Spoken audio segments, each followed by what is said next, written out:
nouvelle projection consacrée à Dietrich Fischer-Dieskau et l'occasion d'accueillir de nouveau Bruno Mont-Saint-Jean, qui est un fidèle de nos séances de Montpellier, puisqu'il est venu, je crois, 4 ou 5 fois déjà depuis quelques années. Et nous n'avions jamais montré ce portrait de Fischer-Dieskau. Et évidemment, aujourd'hui, il y a une émotion toute particulière qui nous étreint, puisque, comme vous le savez, ce grand artiste est décédé au mois de mai dernier, le 18 mai. Et Bruno a accepté, et je le remercie encore, de venir parler, de venir présenter son film.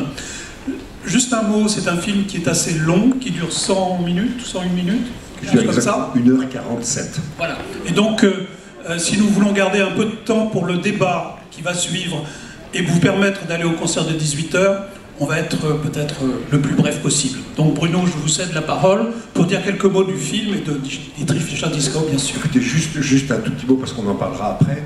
Je vous suis très reconnaissant d'avoir organisé cette projection, d'autant plus reconnaissant que vous savez qu'il existe une chaîne culturelle franco-allemande qui s'appelle Arte. Eh bien, Arte n'a pas trouvé la possibilité, n'a pas trouvé une case pour montrer le film dans sa totalité, et ils ont diffusé récemment une version abrégée de ce film.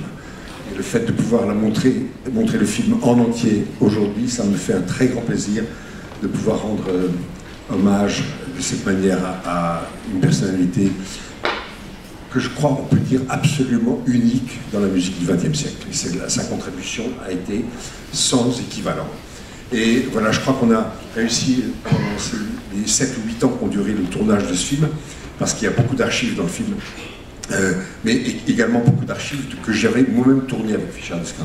Donc c'était un très long tournage, très long processus, et je suis absolument ravi de pouvoir vous le présenter cet après-midi. Donc à tout à l'heure dans 1h47.